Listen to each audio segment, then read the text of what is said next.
Hello, everybody. The monster is at work today. Yes. Well, I could not find my Furry Friday banner, so I've decided to opt for a holiday theme instead of snowflakes, but it needs a face. Zayner's face is kind of working. Wow. He has come to help wrap. Quickly, you guys. I wanted to... Why am I turning you around? I'm going to show you this. We have called everybody whose gift is wrapped and ready to go.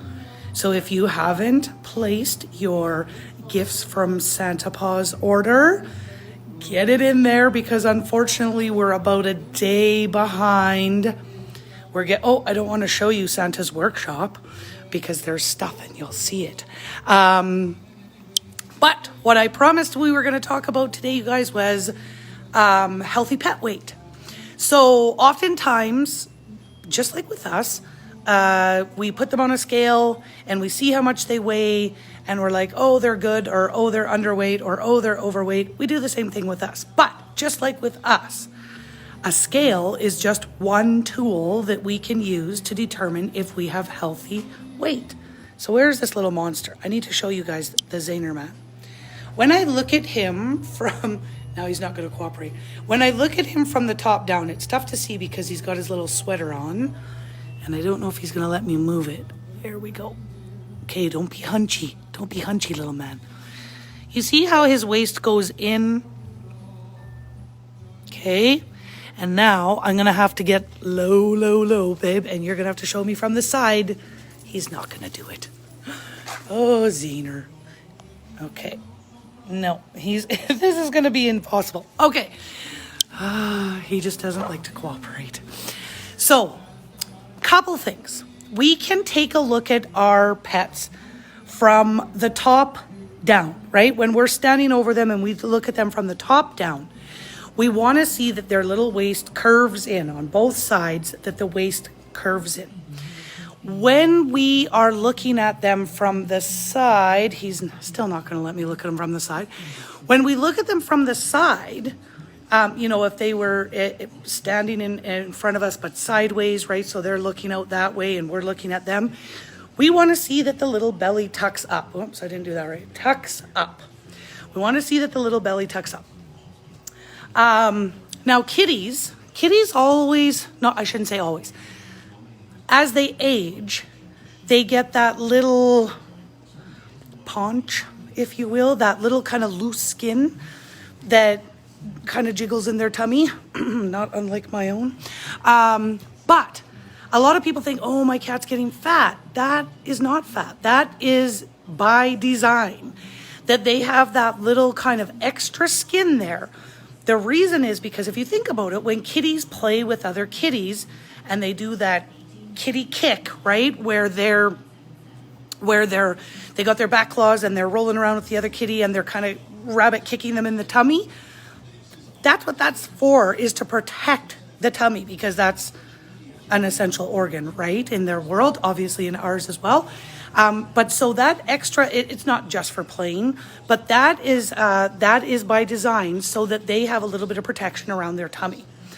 Now the other thing, I gotta put you guys down somewhere so I can show you my hands. Let's see if this will work. Okay. If I put my hand like this and I rub my finger across my knuckles, I don't have to push very hard to feel my knuckles. If I do this, make a fist, and I rub my finger across my knuckles, I can easily feel my knuckles. And if I put my hand palm up and I try to feel my knuckles, it's a little harder to do that, okay?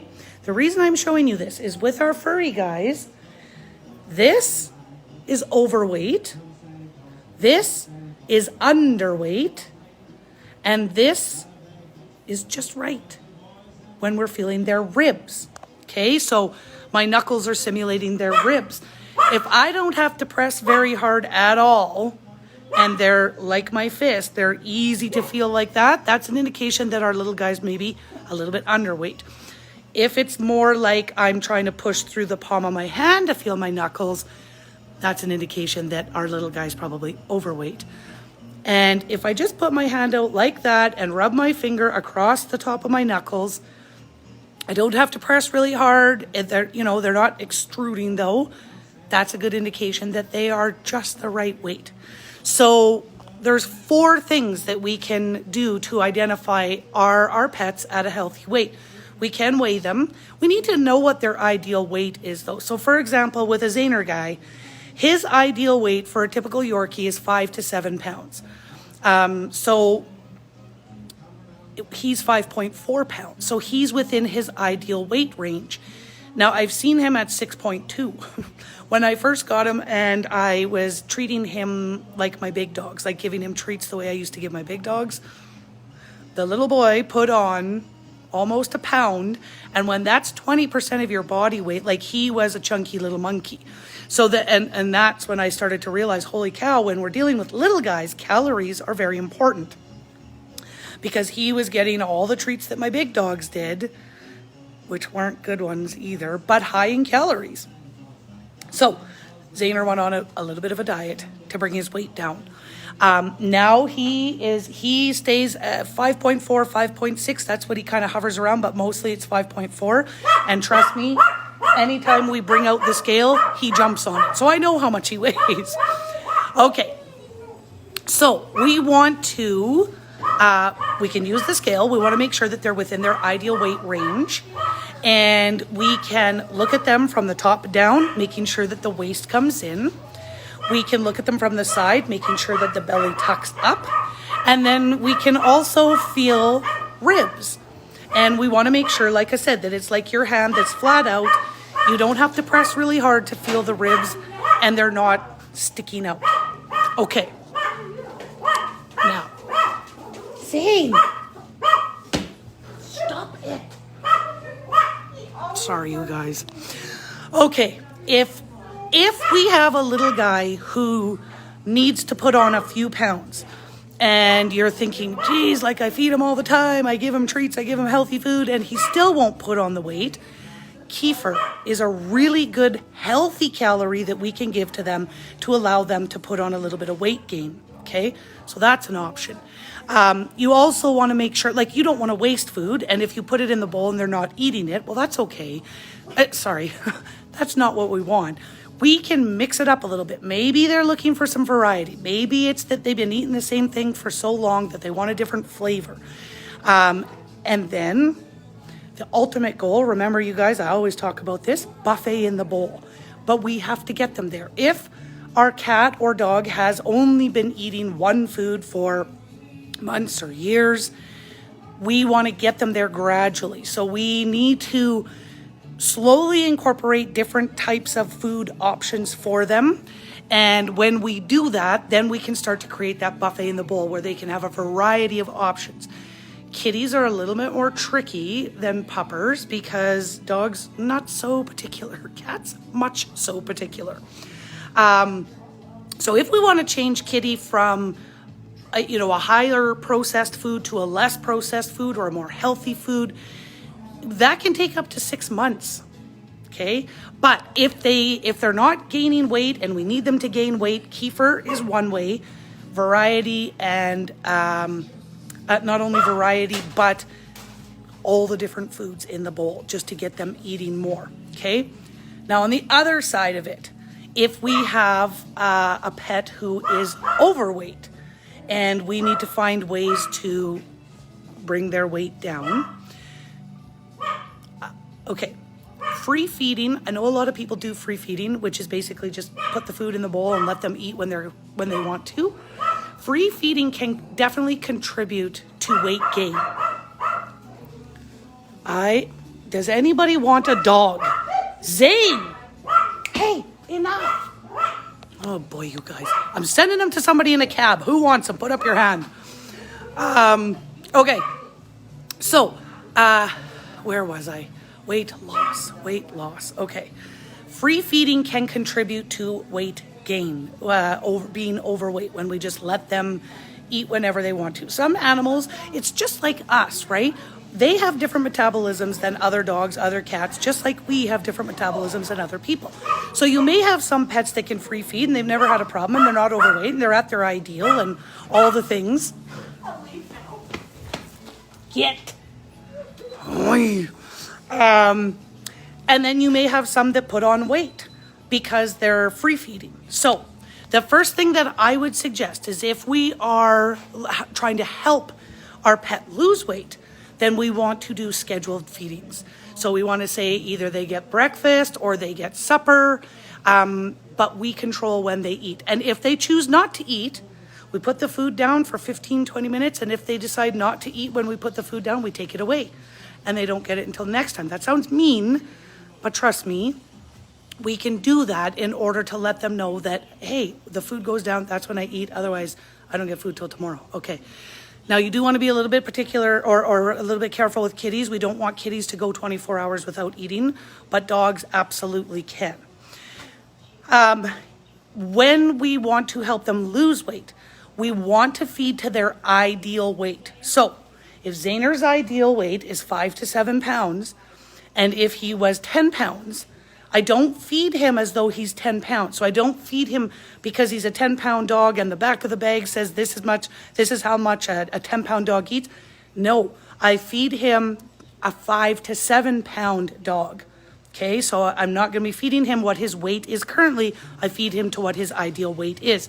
And initially, again, just like us, once you go on a diet, it's like, oh, I'm starving. They'll be okay. Okay. The other thing that we can do to help with weight loss, if that's the goal, is cruciferous vegetables can make for some tasty little treats.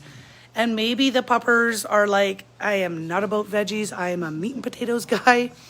You can try steaming the vegetables, lightly steaming them. You can also lightly saute them in a little bit of olive oil, just to give them a little bit of a different, and just barely, right? We're not cooking this like to put on a stir fry for ourselves or anything.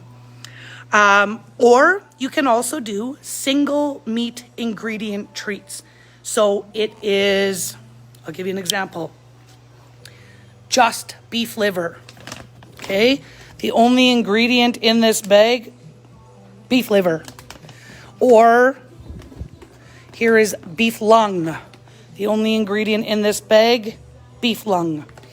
Or we have freeze-dried treats that are single ingredient. Okay, so there's beef, chicken, salmon, turkey, and the only ingredient in this bag, deboned chicken. The only one in beef liver. The only one in salmon, deboned salmon, turkey, same thing. Single ingredient meat treats, and try to use those more as, there's the squawkaroli. Try to use those more as our high reward treats. And if they like vegetables, awesome. Cucumbers, green beans, cauliflower, broccoli, Brussels sprouts, use those as treats. I know a lot of them like carrots, but carrots are very high in sugar. So you want to try to avoid those. That's why I say use the cruciferous vegetables. Or orange, red, or yellow peppers. Very high in vitamin C, really good for them. But in moderation, right? We're not just going to feed them nothing but vegetables. But that is another option that we can use to help with weight loss. And then finally, again, just like us, exercise. Okay? So if puppy is, or kitty, if they're overweight, now dogs, this is a little bit easier, but if they're overweight, and maybe we can only go for a 10-minute walk because we're overweight and because it hurts and all the things, do that 2 or 3 or 4 times a day. So go for a 10-minute walk in the morning. Then at lunch, go for another quick little 10-minute walk. Or after supper, go for a 10-minute walk. And bedtime, go for a 10-minute walk. Even if it's just around the block. If it's like, well, you know, it hurts him, that's okay. It's not okay that it hurts him. I'm not saying that. Sorry. I'm saying that we don't have to restrict the walks to once a day because it's uncomfortable for them to go walking. we can do it a couple times a day. So if we start monitoring, making sure that we are feeding to the ideal weight, we're using cruciferous veggies for treats, maybe some single meat ingredient treats, and we're increasing the amount of exercise, that is how they're going to lose weight. And they'll lose it a lot quicker than we will, trust me. Now, kitties, again, you want to do, they're not going to be so much about the veggies. So then you want to look again for single ingredient meat treats. I'm going to show you some here. These are freeze-dried chicken, and they are coated in catnip. So the only difference is that they've got some catnip. These are the freeze-dried whitefish and freeze-dried rabbit. So those are single ingredient meat treats for the kitties that we can use. Savage, total savage. And then again, we want to feed to the ideal weight. Okay, so there you have it. And I wanted to talk about this because it's Christmas. So we know everybody overeats at Christmas, and the puppers are going to they can have a little bit of turkey. So I've got a post coming out that talks about what we can feed and what we don't want to feed at Christmas, what's safe for them and what's not, what we can share, what we don't want to, okay? I don't know how many different ways I can say that, but that post is coming so that we know when we're going to share with them at Christmas what is okay and what do we want to avoid. All right, so thank you guys so much for tuning in on this Friday, and I'm going to show you one more time. Ooh. Again, just a quick reminder for folks who have placed their Gifts from Santa Paws order. We have called everybody who we have wrapped and ready to go. If you haven't received a call yet, bear with us. We're about 1 day behind, and we're going to get caught up today. That's what my whole day is.